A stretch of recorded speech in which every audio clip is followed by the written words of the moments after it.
Quiero Listo. empezar la charla de hoy de fotopsias con un caso clínico. Buena parte o la mayor parte de esta presentación es mostrándoles websites que ustedes pueden consultar después si tienen interés en el tema. Porque algunas cosas las vamos a pasar rápidamente, las vamos a mencionar y ustedes pueden volver sobre el tema en el momento que quieran. No se ve solamente la charla, se ve toda tu pantalla. Toda mi pantalla. Sí, no, es que es un website. Ah, Lo que, bueno. lo que estoy mostrando no es una presentación, sino que estoy mostrando el website. Bueno, claro que yo lo podría poner en vista completa, pero creo que así se ve mejor. Esta paciente tiene estos antecedentes: sinusitis, cirugía de pterígeos, cistitis y absceso faríngeo. Y en el 2019 tiene miodesopsias y fotopsias. Consulta en Estados Unidos, en California, y es evidente que a quien le consultó no la oyó. Seguramente causa de consulta fotopsias, porque ella era muy específica, que lo que veía era múltiples puntos finos centrales, a veces negros y a veces blancos, que aparecían y desaparecían y duraban varios minutos. Es una paciente mujer joven. Le diagnostican DBP en un instituto en California y le dicen que eso se le va a pasar. Le dura varios días y eventualmente se mejora. Entonces, en el 2020 consulta conmigo y el nuevo cuento. Yo le paro bolas, le escucho el cuento y primero, es una mujer joven, esto no es un DBP. Pero le miro el fondo y veo un poquito de ingurgitación venosa, irregularidad en el calibre de las venas, una que otra hemorragia y unas manchitas en epitelio pigmentario que la verdad no les paro muchas bolas. Pero la angiografía, y este es el primer mensaje, angiografía es la clave, no OCT. El OCT era normal. Miren lo que muestra la angiografía. Una flebitis, es decir, fluorescencia en la pared de las venas. Entonces, mi diagnóstico en ese momento es vasculitis retinal, flebitis.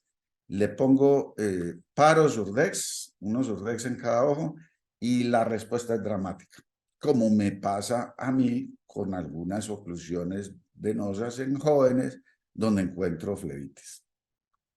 Se mejora inmediatamente, se le quitan todos los síntomas y yo me quedo con ese diagnóstico de flebitis. Sigo viendo estas plaquitas blancas en el fondo y eso como que me incomoda un poco, pero no le de verdad no le paro muchas bolas. Sí, la ven todo este poco de especialistas, le hacen todo este poco de exámenes, de los cuales lo positivo es una inmunoglobulina E, hay hiperagregación plaquetaria y anticuerpos para Epstein-Barr. Cada especialista se va por un diagnóstico, ¿no? El hematólogo dice que tiene síndrome de plaquetas pegajosas, el alergólogo dice que es un estado hiperalérgico, el inmunólogo le llega a ser diagnóstico de Asia, el reumatólogo le clava un síndrome inmunológico que yo nunca había oído y nunca más he vuelto a oír, ¿sí? Se le hacen todas estas cosas, pues, que son negativas. Todos los distintos le estudian, porque es una paciente, pues, muy preocupada. Pero el hecho es que se curó con ese par de Osurdex, se mejoró, no volvió a tener nada. Ella viene muy seguido, cada 2, 3 meses, y cualquier cosita le para muchas bolas, y yo la reviso y le digo, no, está bien, esto es bien. Y para mí es una flebitis que se mejoró, y como muchas otras pacientes jóvenes que tengo que se mejoran con eso. Sí está tomando aspirina por las supuestas plaquetas pegajosas. Y en mayo del 23, otra vez se aparece de urgencia y dice, estoy viendo los los punticos, son muchos punticos. Ojo a ese síntoma. Punticos que pueden ser negros o que pueden ser blancos, que aparecen y desaparecen. Y a veces luces que hacen así. Y eso dura un buen rato. A veces está todo el día, momentos en que más, momentos en que menos. Los síntomas empeoran con la luz. Cuando hay mucha luz, más síntomas. Muy distinto, ¿sí? Entonces, ahí se van dando cuenta. Hay que oír al paciente. Yo le miro el fondo en esta recaída, no veo nada y comienzo a tranquilizarla. Y ella me acosa y me dice, pero es que yo tengo problemas. Bueno, entonces hagamos un OCT. El OCT no muestra nada. Y ella acosa y dice, no, pero es que yo tengo. Entonces le hago la angiografía y miren otra vez, ¿no? Ahí está la flebitis. Vuelve y se gana paro surdex. Se mejora y al mejorarse, yo ya como que le paro más bolas a esto, a estas plaquitas de la coroides. Estando bien, ¿no? Entonces me pongo a revisar y a estudiar y digo, aquí está pasando algo que yo no he podido entender y llego a la conclusión de que es un Birdshot. Birdshot, pues, traduce exactamente tiros de escopeta, ¿cómo es que se dice? Perdigones. Perdigones. Y le han dicho coroidopatía en perdigones, ¿sí? Entonces ya la mando a donde el reumatólogo, le inician a Alimumab, hago una interconsulta con la doctora Debra Goldstein en Chicago, la paciente se va para allá, la ve y la doctora Debra dice, de libro, un Birdshot de libro, y la usa y la recorre por todos lados. Ella contando sus síntomas para que la gente entienda qué es lo que es un Birdshot. Entonces, ¿qué es un Birdshot? Camila, Bueno. dejo de compartir. Entre Listo. otros, Birdshot, pues es la palabra que vamos a usar porque eso de, primero, yo no veo perdigones allí, no veo tiro de escopeta. Y segundo, coroidopatía en perdigonada, no sé, entonces Birdshot, aunque traduce literalmente dispararle al pájaro, pues no. Bueno, Camila. Exacto. Vamos a continuar entonces, como mencionaba el doctor Castro, aquí nos vamos a encaminar por la coroidopatía de Birdshot, que también, como mencionábamos, se ha denominado en la literatura como coroidopatía en perdigones, la cual es presumiblemente una enfermedad autoinmune del ojo que va a afectar a personas de mediana edad. Tiene un rango más o menos de 15 a 79 años, pero usualmente se describe en la literatura que va a aparecer alrededor de los 50 y especialmente en personas de ascendencia europea.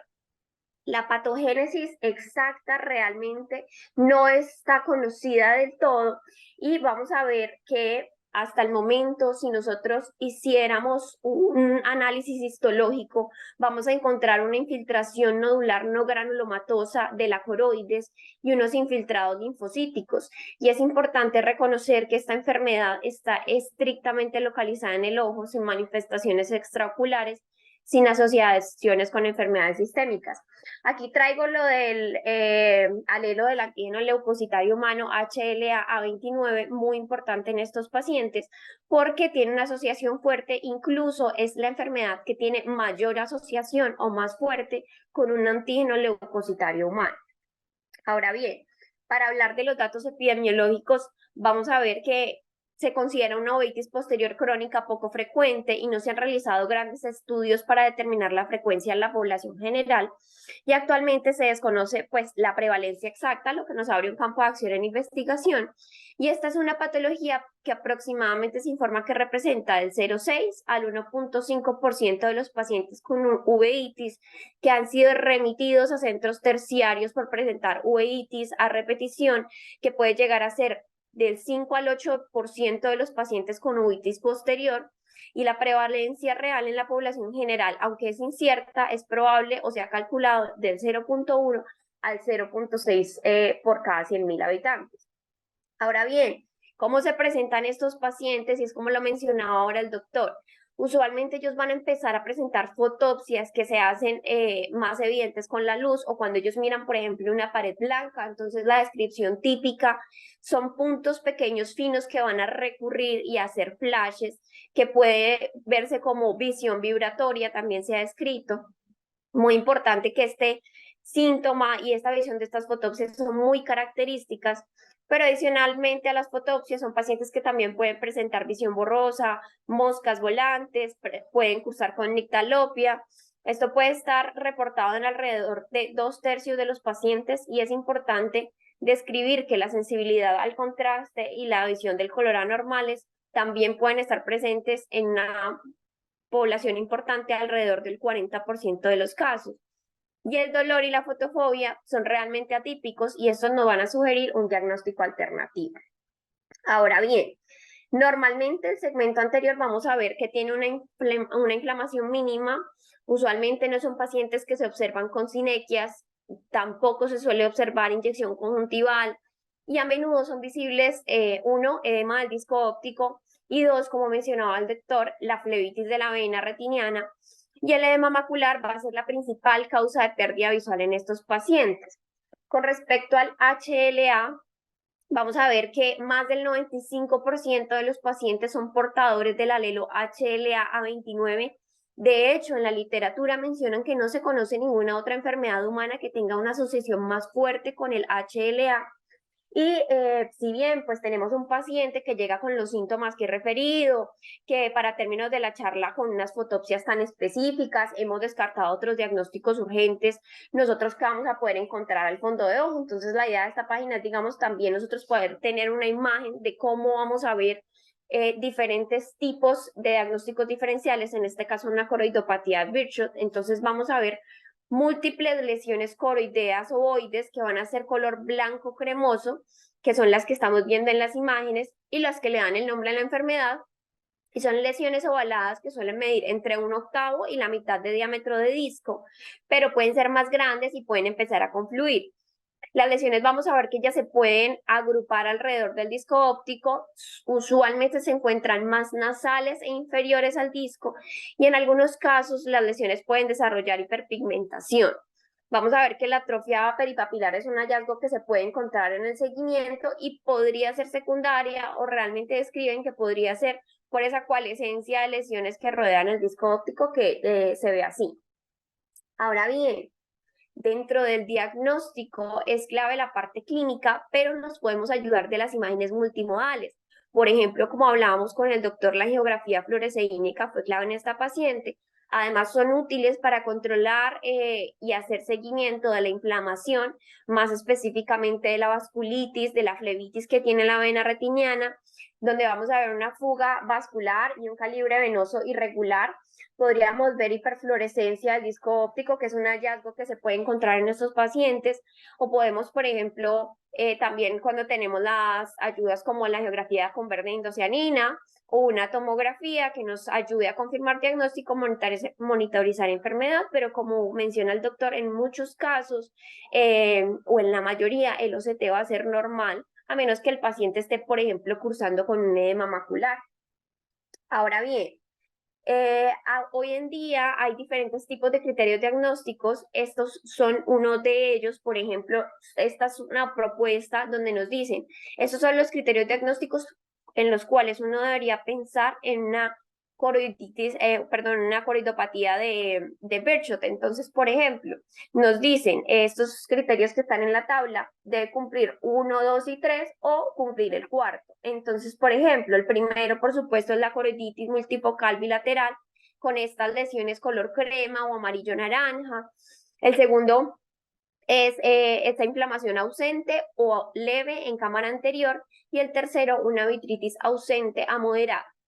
Luego, en el cuarto criterio, vamos a ver que acá ya nos incluyen el HLA-A29 positivo y nos dicen entonces que tenga el HLA-A29 positivo y que tenga una de las siguientes. Uno, unas manchas características en forma de perdigones en la oftalmoscopía. O dos, una angiografía que sea característica, por ejemplo, aquí nos ponen la de verde indocianina, que vamos a ver unas manchas hipofluorescentes multifocales en forma de perdigón, que va a ser como consistente con lo que nosotros encontramos de forma de perdigones en la oftalmoscopía. Por supuesto, excluyendo todos los otros diagnósticos. Con respecto al manejo, actualmente no hay un consenso exacto sobre el inicio del tratamiento, un régimen óptimo o una duración, pero se recomienda manejo con corticosteroides asociados con terapia inmunomoduladora, por ejemplo, con ciclosporina o biológicos, y aunque no existe un consenso internacional, quería incluir acá en esta página que es uno de los algoritmos de manejo. Entonces, básicamente, ¿qué nos dicen? Si nosotros detectamos inflamación en estos pacientes, vamos a empezar corticosteroides de alta potencia, especialmente si nosotros tenemos un edema macular asociado, y por lo general lo vamos a asociar con un fármaco inmunomodulador o un biológico. Esto nos va a permitir reducir gradualmente los corticosteroides hasta un nivel seguro. También tenemos implantes de triamcinolona o, por ejemplo, la dexametasona intravítrea, tenemos de los Urdex, que los vamos a utilizar en tratamiento típicamente del edema macular, por supuesto con mayor riesgo de cataratas y glaucoma. Y si continúa la inflamación a pesar de todo esto, entonces pues ya se empiezan a utilizar mucho los inhibidores de factor de necrosis tumoral alfa. Entonces en los artículos hablan mucho del infliximab, que es un anticuerpo quimérico monoclonal, y más recientemente, como tenía el doctor ahorita en la página, el adalimumab, que también es un anticuerpo antifactor de necrosis tumoral alfa, que es humanizado, y esto se ha utilizado para el tratamiento de pacientes con casos refractarios a la terapia inmunosupresora convencional. Y por último, pues hay algunos autores que han informado los resultados de pacientes tratados con inmunoglobulina intravenosa, que ha mostrado aparentemente una mejoría en la agudeza visual en el edema macular, pero tengamos en cuenta que esto fue un estudio hecho con 18 pacientes. Entonces, realmente, con respecto a la inmunoglobulina intravenosa, todavía se abre un campo de acción sobre posibles tratamientos. Bueno, entonces ahí ya saben lo que es esta enfermedad, que es una enfermedad rara, que no es que hagamos el diagnóstico así como con mucha facilidad. Miren, yo metido en el campo y estudiando el trabajo que me costó. Pero el objetivo principal de esta charla es que nos quitemos de la cabeza la idea de moscas volantes y fotopsias igual desprendimiento de vítreo posterior. Eso es algo que tenemos metido, pues, porque obviamente la gran mayoría de los pacientes que nos consultan por moscas volantes y fotopsias son desprendimiento de vítreo posterior. Pero esa asociación hay que sacársela, especialmente si no vemos el vítreo posterior desprendido, y especialmente si el paciente no está alrededor de los 60 años, ¿no? Entonces, una mujer joven que uno caiga en DVP tan rápido, pues es un error. Es tan error y está tan metido en la cabeza que preparando esta charla, veo un paciente de 40 años con fotopsias y lo primero que le dije fue, eso es un DVP. Y el paciente insistió, entonces yo ya comencé a dudar y ya le pedí la angiografía y el OCT y me convencí que no es un OCT y que no es una migraña y en este momento no sé qué tiene, lo estamos estudiando, ¿sí? Pero fíjense, tiene uno tan metido eso en la cabeza que yo, aún preparando esta charla, caí, ¿no? Entonces, miremos moscas volantes. Recuerden que moscas volantes, la ecografía no es su primer recurso, así usted esté pensando en DVP. Su recurso es la oftalmoscopía indirecta, o sea, mirar el fondo con cuidado y sobre todo mirar el vítreo con la lámpara de hendidura. Y en el vítreo, si usted encuentra células pigmentarias, eso es un signo muy seguro de desgarro retinal. Pero también las dispersiones pigmentarias del iris y las cirugías del iris pues le pueden generar esto. Entonces debe tener eso en cuenta. Si usted encuentra hemorragia roja fresca, pues eso también es muy sugestivo de que pueda haber un desgarro, pero también hay una serie de vasculitis y lesiones hemorrágicas retinales que no son desgarros. Y digamos que lo más clave es que si usted ve células blancas, pues no debe pensar en DVP, con la excepción de que en el vítreo posterior del DVP puede haber unos punticos blancos, pero muy escasos. Pero si ya es una cosa aquí retrolental, abundante, no debe pensar. Entonces, ¿cómo maneja el caso clásico de DVP? Pues aquí están las recomendaciones que damos. Obviamente, si hay sospecha de desgarro y estamos en la edad de DVP, pues usted debe mirar cuidadosamente la retina periférica y eso incluye oftalmoscopía indirecta con indentación o lente de contacto. Si no encuentra nada, y aquí está toda la guía, recuerden que esto es una cosa que puede consultar y a la que puede caer cualquiera en el momento que quiera por Retina Cali. En guías rápidas tienen aquí la guía.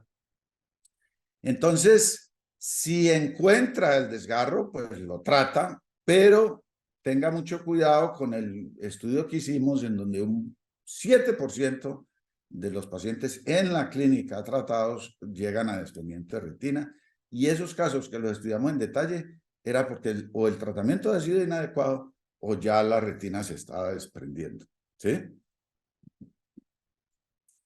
Entonces, allí está el manejo cuando usted sospecha de DVP, pero debe pensar que pueden ser otras cosas.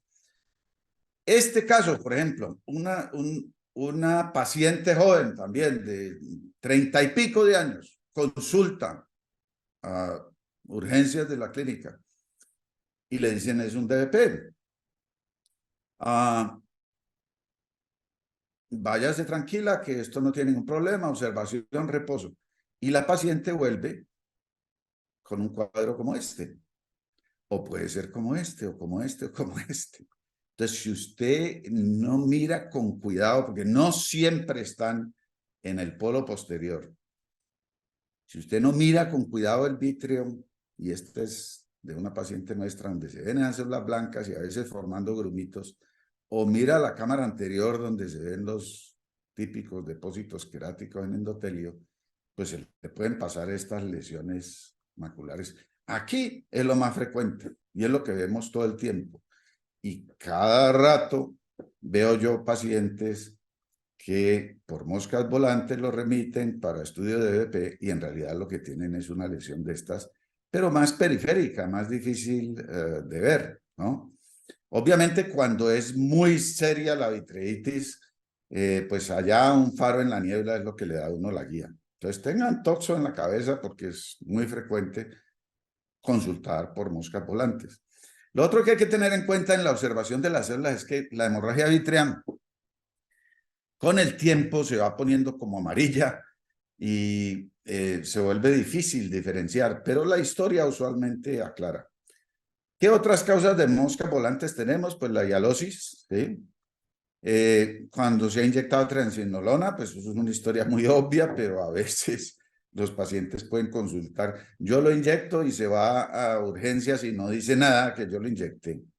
Y el Visual Snow Syndrome, del que seguramente Ana Milena nos lo mencione. Si no lo menciona, pues ahí está una guía, pero es un síndrome muy interesante que hasta ahora la mayoría de los oftalmólogos han clasificado a esos pacientes como locos, ¿no? Y lo mandan a psiquiatra.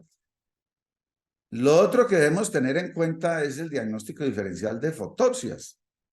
La fotopsia es sentarse y oír el paciente. Las fotopsias retinales son muy características, son chispazos, y el paciente hace así, ¿no? Un chispazo, usualmente asociado al movimiento de la cabeza, se ven de noche, repiten, hay varios, uno detrás de otro, ¿no? Y siguen, todas las noches se presentan. Las moscas volantes, y van mejorando a medida que va mejorando el DVP, y las moscas volantes también van disminuyendo, van mejorando. La migraña visual es muy distinto, y no es sino sentarse y oír al paciente. Ustedes, yo les digo, yo recibo 3 o 4 remisiones semanales de fotopsias para examinarle la retina, y le digo al paciente qué es lo que usted ve. Yo veo una luz que aparece chiquita y que va aumentando y que tiene colores y que tiene hexágonos y la he visto una vez y dura 10, 15 minutos y se quita y vuelve a repetir a las semanas o a los meses. Eso no es una fotopsia retinal, ¿no? Las lesiones maculares, tenemos un colega en la clínica que tuvo esto y describió perfecto porque son chispazos centrales, ¿no? Cuando el vítreo posterior se está desprendiendo o cuando hay cualquiera de estas lesiones de la superficie o por debajo de la retina. Y la otra es la inflamación retinal. Y como van a ver ahora, de nuevo con Camila, pues son una serie. Yo aquí pongo los casos que hemos tenido, fotos de casos que hemos tenido de las inflamaciones retinales, digamos, las más comunes, entendiendo que nada de esto es común. Y finalmente las alteraciones neurooftalmológicas, que aquí menciono unas, pero esto pues con los aportes de Ana Milena lo vamos a mejorar y lo vamos a detallar un poco más para que ustedes lo puedan consultar y puedan pensar cuando tienen fotopsias retinales. Entonces seguimos de nuevo con Camila. El diagnóstico diferencial de coroiditis, y van a ver que no es tan fácil porque no son tan obvias, ¿no? Algunas, pues, como la retinitis por citomegalovirus o un MEUX puede ser más, pero hay otras como el Azor, que es oculta, que no son tan fáciles. Entonces, Camila, háblenos de diagnóstico diferencial de coroiditis. Bueno, entonces, como ven, ahorita yo estaba en la página de la coroidopatía de Birchot. Si uno quiere devolverse, ver cuáles son las otras coroiditis multifocales, acá nos vuelve a llevar a la página principal. Entonces, quiero saber cuáles son las causas agudas, crónicas o subagudas crónicas, dependiendo de mi paciente, del cuadro clínico que él me exprese. Entonces, por ejemplo, nosotros queremos saber o tenemos dudas sobre que sea un vodka Yanagi arada, un BKH, entonces nosotros acá nos podemos meter, ver el fondo de esta panoveitis posterior granulomatosa, que cómo la vamos a ver, qué podemos buscar en estos pacientes, por ejemplo, que debemos buscar si los pacientes tienen un desprendimiento de retina seroso, si tienen acompañado un edema del disco óptico, son pacientes que suelen presentar vitritis asociada. Vamos a buscar que estos pacientes, por ejemplo, asocien tinnitus, pérdida auditiva, vértigo, meningismo, si presentan poliosis, vitiligo, toda esta parte como complementaria a la enfermedad. Y entonces, ¿cómo lo podríamos enfocar? Igual son pacientes que podemos pedirles para el diferencial una angiografía fluoresceínica, un OCT que nos evalúe los cambios. Por ejemplo, en BKH podemos tratar también con corticosteroides, por supuesto con inmunomoduladores. Ahora, yo me quiero devolver y ver, no me suena que sea un BKH, vamos a buscar otras posibles causas de coroiditis multifocal, una aguda, que si estoy pensando que puede ser, por ejemplo, una por la inflamación, una sífilis, pues es la gran simuladora. Nos podemos meter a la página de sífilis ocular, busco cómo se ve el fondo de ojo de estos pacientes, cuáles son las etapas de la enfermedad.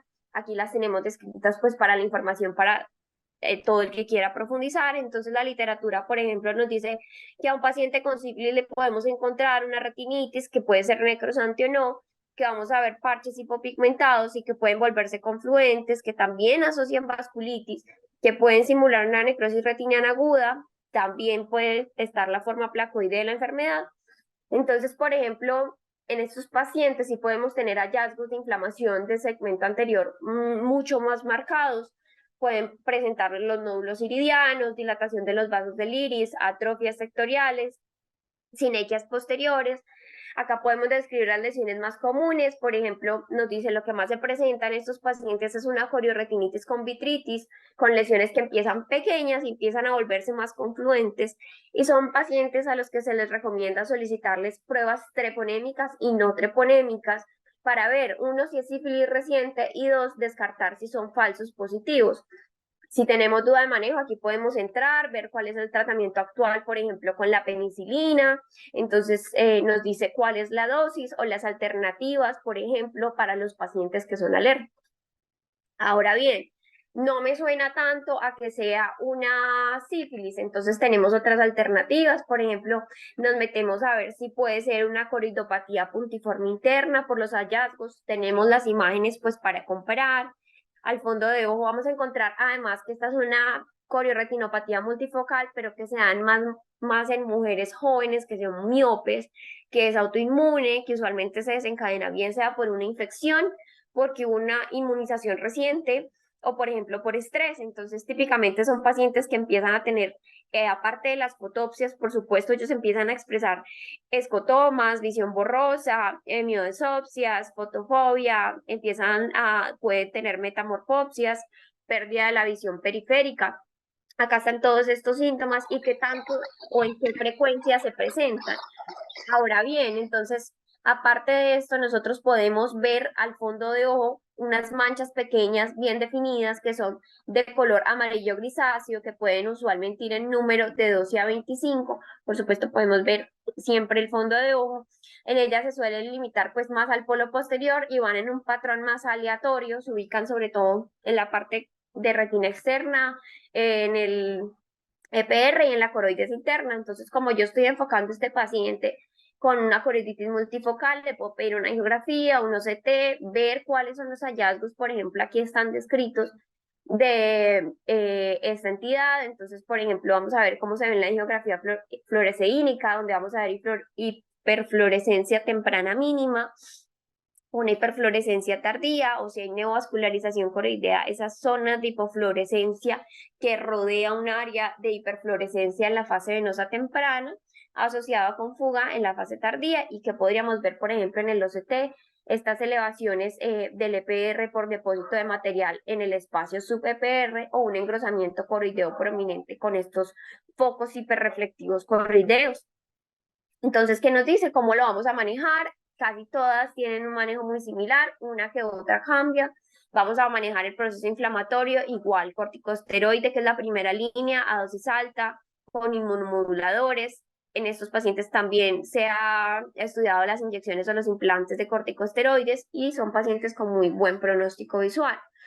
Ahora bien, lo otro que queremos descartar es que, por ejemplo, sea un síndrome de puntos blancos evanescentes o MEUS. Entonces, por ejemplo, aquí tenemos la imagen, podemos entrar a ver cómo se ven estos pacientes. Entonces, que esta es una uveitis posterior, que es poco común, que su nombre viene de que precisamente son puntos blanquecinos, unas imágenes más pálidas en el polo posterior. Vamos a ver que se ubican usualmente en periferia media, y puede que incluso cuando el paciente consulte ya no los vamos a ver, ya que pues como son precisamente o se denominan evanescentes, a veces consultan, ya no se ven, y ya cuando los pacientes se cronifican, lo que se puede ver usualmente es un aspecto granular de la fobia. Y son pacientes que se presentan con escotomas subjetivos, por supuesto las fotopsias. Hasta el 50% de los pacientes tuvieron antes de esto un virus similar a la gripe. Y esta se da más en un ojo en adultos jóvenes, igual en mujeres miopes. Entonces aquí tenemos, por ejemplo, los paraclínicos que podemos pedir, cuál es el diagnóstico. Esta es una patología en la que en una angiografía podemos ver, por ejemplo, en la verde indocianina, áreas de hipofluorescencia que son dispersas, y en un OCT se puede ver el daño en el segmento externo de los fotorreceptores. Lo que ocurre en esta patología es que la pérdida visual puede ser nula o puede ser muy pronunciada, dependiendo de las áreas que involucre, y más o menos se dice que entre las 8 a 10 semanas ya se restablece sin tratamiento, y es una entidad que generalmente no recurre.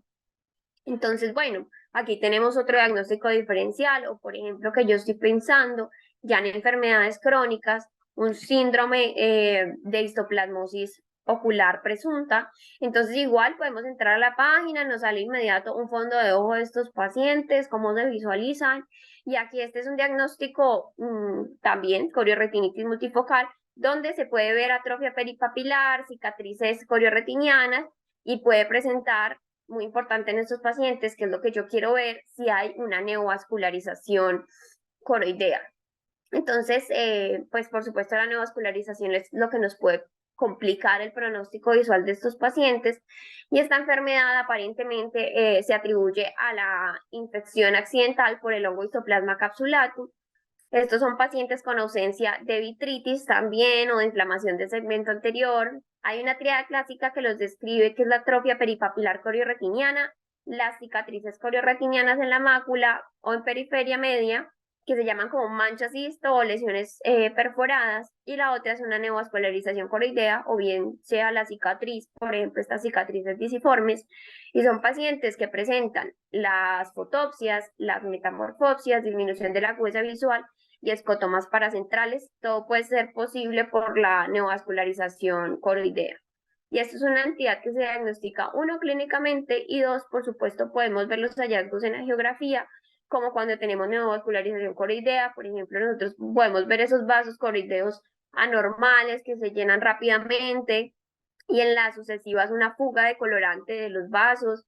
Aquí, por supuesto, vamos a encontrar lo que describí, lo que usualmente se puede encontrar al fondo de ojo y en la tomografía, y su manejo, que realmente se basa pues en detectar tempranamente la neovascularización coroidea, definir si son pacientes candidatos a fotocoagulación o terapia anti-VEGF, y por lo general, por ejemplo, el pronóstico de esta enfermedad va a variar dependiendo de la presentación clínica y de si presentan o no neovascularización coroidea.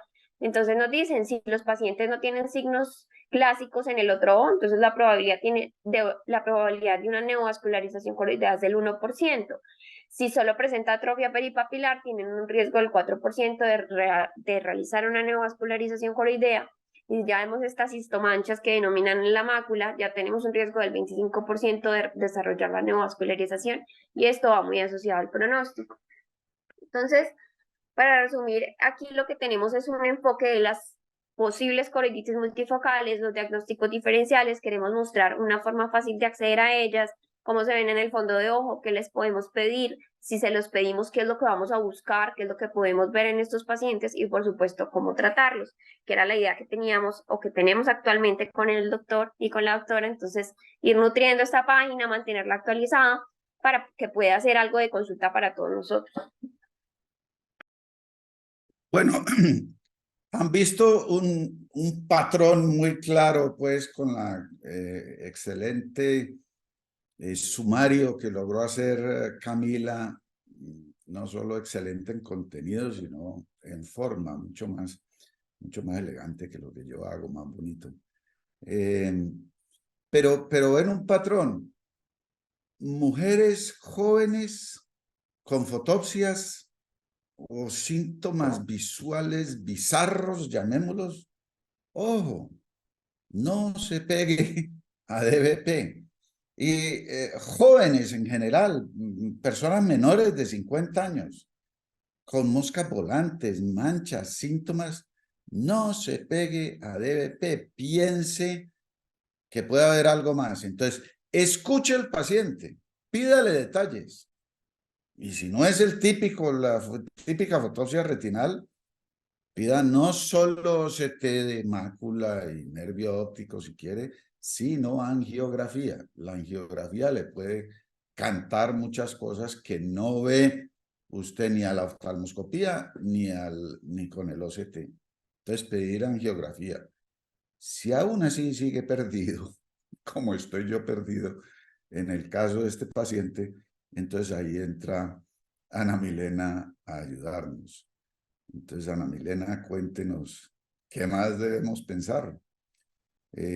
Esto también va a quedar en la página y lo pueden consultar, pero pues a veces sí nos toca remitirle a Ana Milena para que le bote corriente al paciente. Entonces, sí, sigue Ana Milena. Muchas gracias.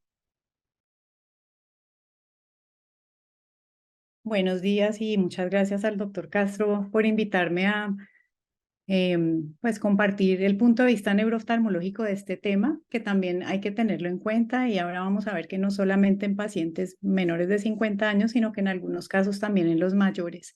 Entonces, recordemos que una fotopsia es una alucinación visual simple que se da cuando no ha ingresado ningún estímulo de luz al ojo. Y se diferencia del fosfeno, en que el fosfeno también es evocado sin que haya entrada de luz al ojo, pero si hay un estímulo, que puede ser presión sobre el globo, cuando el paciente parpadea muy fuertemente o con movimientos fuertes. de los ojos. Incluso se ha descrito que hay pacientes que escuchan un sonido fuerte y ven fosfenos. Entonces habría un estímulo no visual que produce esa visualización de luz en el paciente.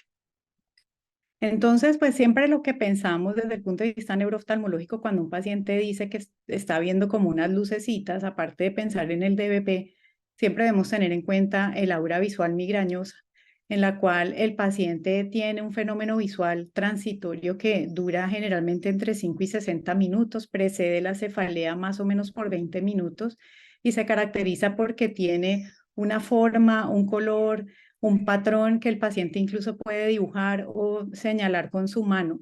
Casi siempre migra desde la periferia del campo visual y se mueve en el transcurso de los minutos y tiene un patrón como centellante, quiere decir que titila. Los pacientes pueden tener patrones diferentes a lo largo de su vida y los pueden describir como zigzag, o a veces dicen que ven como a través de una ventana que le está escurriendo lluvia o como si estuvieran viendo debajo del agua. A veces también describen la letra C como algo muy característico y los pacientes en ocasiones pueden tener una pérdida completa de una parte del campo visual. Pero en general los fenómenos son positivos, quiere decir que el paciente ve algo, no que se queda sin ver, sino que empieza a ver un fenómeno que le obstruye o le dificulta la visión por unos minutos. Y algo que siempre nos debemos detener a preguntar es si fue en los dos ojos, en alguna parte de su campo visual, porque el aura visual migrañosa característicamente es homónima y el paciente lo va a describir en el ojo donde el defecto fue temporal, pero hay que explicarle que la próxima vez se tape ese ojo a ver si desde en la parte nasal de su campo visual del ojo contralateral también lo percibe. Este patrón homónimo enseguida nos va a ubicar en la corteza occipital. Y la explicación del aura visual migrañosa se da porque hay unos cambios muy bruscos en ese intercambio iónico a nivel de las neuronas, a nivel cortical o en otras zonas de cerebro, porque el aura puede ser no solo visual, pueden ser también sensitivas o motoras. Y se empieza a desplegar toda esta reacción a lo largo de la corteza sin importar el territorio arterial. Entonces el paciente tiene alteraciones en su sinapsis hasta que hace una depresión completa de las neuronas y esto es completamente reversible. Se producen unos fenómenos vasculares que son los que producen como esa activación o esa sensibilización por medio de neuropéptidos a las terminaciones nerviosas a nivel de las meninges y ahí es donde arranca el dolor. Sin embargo, hay pacientes que presentan auras visuales sin dolor de cabeza, sobre todo en los mayores de 50 años. Entonces, la ausencia de cefalea no descarta una aura visual, pero recordemos que siempre debemos tener en cuenta si el paciente tiene antecedente personal o familiar de migraña para pensarlo como una posibilidad diagnóstica y no se nos vaya a pasar alguna otra cosa. Este fenómeno es un poquito más estereotipado. Miren que se ven como círculos coloreados, a veces el paciente ve figuras muy geométricas y además no es un evento mensual o trimestral como los pacientes migrañosos, sino que el paciente empieza a decir que los ven todo el día, todos los días, a toda hora. Son episodios recurrentes y aquí debemos sospechar una epilepsia del lóbulo occipital. Representa menos del 5% de todas las epilepsias cerebrales, pero lo debemos tener en cuenta en los pacientes que tienen este patrón tan repetitivo. Y miren cómo los dibujan los pacientes. Tienen mucha forma geométrica y muy coloridos. Los pacientes pueden tener además cefalea y mareos, pero realmente es poco frecuente los síntomas diferentes a los visuales. Entonces, cuando veamos una aura atípica en un paciente sin antecedentes familiares o personales, consideremos la epilepsia del lóbulo occipital y mire que solamente no se presenta en niños, también puede ser en adultos. Entonces, en este caso deberíamos estudiar con electroencefalogramas y remitir a neurología. Otros trastornos del lóbulo occipital también pueden producir sintomatología exclusivamente visual, como las malformaciones vasculares o las lesiones tumorales en el lóbulo occipital. Por supuesto, el infarto del lóbulo occipital va a producir una deficiencia visual, pero puede ser precedida por una fotopsia, un fenómeno visual positivo, hasta que el paciente pierde la visión en su campo visual correspondiente. Igualmente, los accidentes isquémicos transitorios, que el paciente tiene un fenómeno visual pasajero de pocos minutos de duración y recupera y no hay evidencia de infartos a nivel de la resonancia. La trombosis de los senos venosos también puede ser un evento que antes de instaurarse produce fotopsias. Entonces, repito, un aura que nos parezca atípica debemos estudiar con imagen al paciente. Esta entidad me parece muy interesante y la vemos en pacientes muy mayores que han tenido una pérdida visual de cualquier causa, glaucoma, degeneración macular, pacientes con distrofias de córnea o de retina, y ellos empiezan a decir que ellos ven animalitos, enanitos, pueden ver insectos en el piso, cosas que los mortifican, aunque ellos son conscientes de que esto no es real. Por eso se diferencia de la alucinación psiquiátrica. El paciente sabe que eso no está allí, pero esa percepción de que hay personas rodeándolo los mortifica mucho y además es algo que se empieza a volver muy permanente. Entonces, lo debemos tener en cuenta porque estos pacientes son tildados de demencia y debemos pues saber que la deprivación visual produce este fenómeno muy, muy bien descrito y estos pacientes pues por supuesto que necesitan en ocasiones un neuropsiquiatra, pero el enfoque no debe ser desde ese punto de vista, sino estar asegurándole al paciente que se trata de un fenómeno descrito que no se está volviendo loco y que se debe a la deprivación visual severa que el paciente tiene. Este fenómeno lo describió ahora el doctor Castro. Son pacientes generalmente jóvenes y sanos, con personalidades bastante ansiosas y empiezan a sentir que todo su campo visual se llena de punticos, que les afecta mucho su calidad de vida y su tranquilidad y todos los exámenes resultan normales. Y es el síndrome de nieve visual. Son permanentes, el paciente los ve de día y de noche y además pues se puede acompañar de otra sintomatología como por ejemplo la palinopsia. El paciente ve un objeto y ve como si se repitiera esa imagen. Al parecer es un trastorno en esa recepción del estímulo sensorial del paciente y esto pues se ha como asemejado a los pacientes que tienen fibromialgia, tinnitus, vértigo posicional, que son pacientes que tienen una sintomatología que no se puede explicar con ninguno de los estudios, pero el síntoma está allí. Entonces estos pacientes pues se les estudia de todas formas y se les explica que es algo que no tiene tratamiento y que tienen que aprender a convivir con esto. También se puede asociar a medicamentos y pues los pacientes que toman antiarrítmicos o quetiapina lo pueden describir y pues hay que avisarle a su médico tratante para determinar cuál podría ser una alternativa. Y el popper, que es un medicamento que es como un estimulante del sistema nervioso central, también hay pacientes que después de probar esto quedan con fotopsias y pueden ser muy prolongadas. No sé si han tenido ustedes casos de pacientes así, sobre todo los que han viajado a Estados Unidos y en las fiestas se drogan con esta sustancia y produce unas fotopsias que pueden ser bastante duraderas. Lo mismo que los pacientes que fuman marihuana, a veces describen fotopsias varios días después de haber tenido contacto con la sustancia.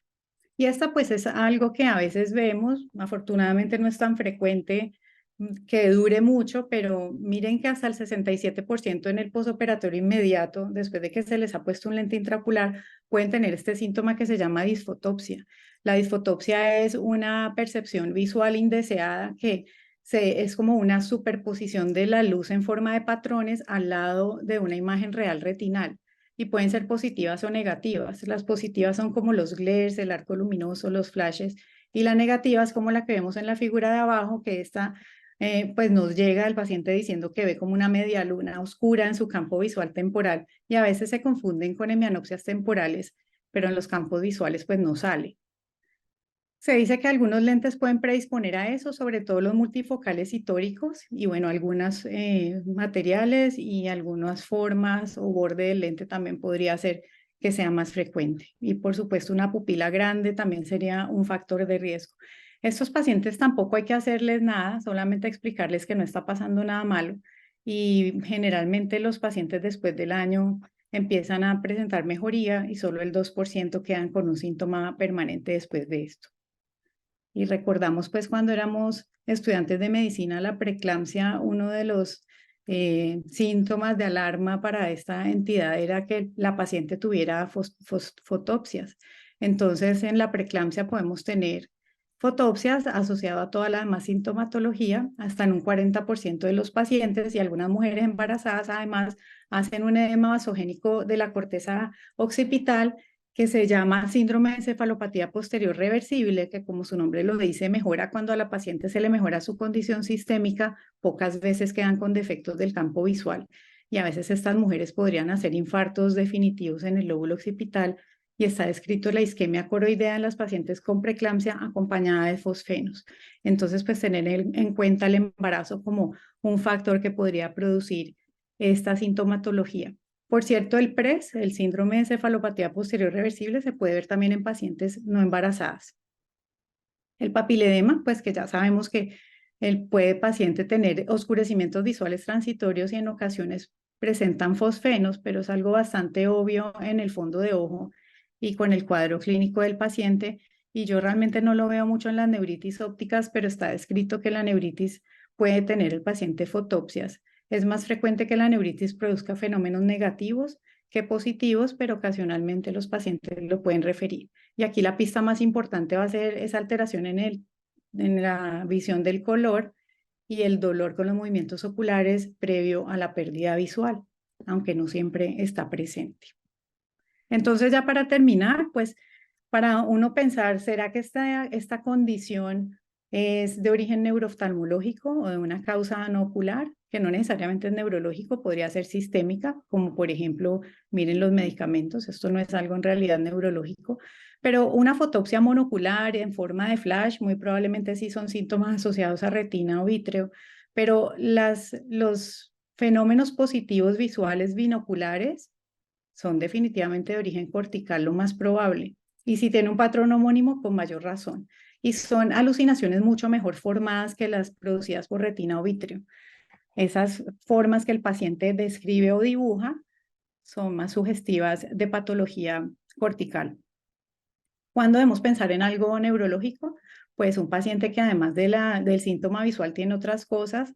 Claro que nos tenemos que detener, como dice el doctor Castro, a preguntar y a escuchar al paciente, porque si no averiguamos todo lo demás, puede que se nos pase un diagnóstico importante. Entonces, a ver si el paciente tiene cefalea o náuseas o algo que nos haga sospechar una lesión ocupante de espacio o una hipertensión endocraneana, si hay déficit neurológico asociado, si el paciente tiene alteración en el estado de conciencia o si tiene síntomas cardíacos o digestivos. Hay que averiguar la historia médica, muy importante los antecedentes de cáncer. La retinopatía asociada a cáncer también puede presentarse con fotopsias y si el paciente tiene lente intraocular, si ha tenido alguna cirugía intracraneal, si el paciente ha estado en contacto con alguna sustancia. Esto también nos va a ayudar en el diagnóstico diferencial. Y en el examen oftalmológico, mirar si hay defecto pupilar aferente, mirar si hay edema de disco óptico, mirar las alteraciones en la retina que el doctor Castro y Camila explicaron. Y siempre, siempre que un paciente tenga un fenómeno visual transitorio, debemos tomar campo visual, porque en ocasiones pueden quedar defectos permanentes que nos van a dar una pista y sobre todo una localización de la lesión en la vía visual. Si un paciente tiene síntomas que nos sugieran un evento cerebrovascular, bien sea transitorio o ya instaurado, pues siempre lo tenemos que remitir a urgencias, por supuesto, para hacerle una resonancia cerebral y una valoración inmediata por neurología y medicina interna. No debemos, pues, en este caso, diferir ni ponernos a tomar OCT, ni angiografía, ni ningún examen, porque en este caso la urgencia es pensar en la vida del paciente o en un déficit neurológico que pudiera ser permanente. Y ya estas tablitas pues las traje como para que recordáramos todas las causas que podemos tener con este síntoma, pues que la idea de la charla de hoy era esa, pensar que las fotopsias no son solamente DBP o desgarros en la retina, sino miren la cantidad de enfermedades a las cuales nos podemos estar enfrentando. Recordemos que los pacientes hacen presentaciones atípicas de muchas patologías, entonces en ocasiones podemos estar pensando en una cosa y se nos presenta otra. Tenemos que tener mente abierta con las fotopsias. Y podemos tener en las fotopsias binoculares todas estas posibilidades, siempre pensando pues en la corteza occipital, primero que todo, cuando veamos una fotopsia binocular y sobre todo homónima.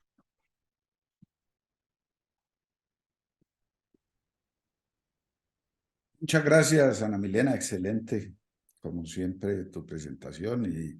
Y la idea, pues, es que quede allí también en el website consultable. Si dejas de compartir pantalla, yo muestro una cosa final. espero que con esto hayamos logrado romper esa asociación que todos tenemos en la cabeza, fotopsias igual DBP. Yo veo muchas migrañas visuales que no se asocian a cefalea, pero eso debe ser porque pues, son filtradas. Las de cefalea le van a dar a Ana Milena y a los neurólogos, y a mí me llegan las que son puramente visual. Pero casi todos los que yo veo son migrañas visuales. Entonces, finalmente lo que les quiero mostrar es que todo esto es fácil y rápidamente consultable, y si ustedes recuerdan que ante un paciente con fotopsia lo que tienen que hacer es sentarse y oír y luego examinar muy cuidadosamente, y si no se acuerdan, se van a Retina Cali, a estas guías rápidas, y ahí lo tenemos, ¿sí? Moscas volantes y diagnóstico diferencial de corretitis multifocales.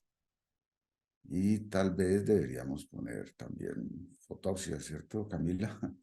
Tal vez nos falta Sí, fotopsia para... doctor, podemos incluir autopsias. Claro que a través de moscas volantes pues se llega también a fotopsias para el oftalmólogo. Ahí tienen diagnóstico diferencial de fotopsias, pero voy a ponerlo directamente en la página. Bueno, nos quedan unos minuticos para preguntas o comentarios. Si alguien conoce otras fotopsias que nos hayan pasado. No, yo solamente quiero agregar que es una excelente presentación. Esta conferencia hacía falta porque en realidad es mucho la consulta, es muy frecuente la consulta de moscas y fotopsias y por personas jóvenes. Muchas gracias. Sí, yo diría que, como dijo Ana Milena, especialmente en personas jóvenes hay que ponerse mosca ante las moscas, ¿sí? Pero también puede ocurrir en personas en la edad del DBP, entonces ahí es más fácil que cometamos el error, más fácil que caigamos. Jesús David. Buenos días, ¿cómo están? Muchas gracias, Doc. Una pregunta dirigida a la doctora Bautista. ¿Es más fácil, digamos, apoyarse en el diagnóstico de las migrañas que tienen fenómenos visuales cuando el paciente ha tenido episodios anteriores y sobre todo pues llegan a nuestras consultas con estudios muy crónicos? Pero ocasionalmente, cuando es el primer episodio y el fenómeno es visual, llega un primero donde el oftalmólogo. ¿Cómo, digamos, hacer para sospechar en un paciente que no tiene aún diagnóstico de migraña que se trata de esa? Es decir, que es un primer episodio de características migrañosas. No sé si soy claro con la pregunta, Doc.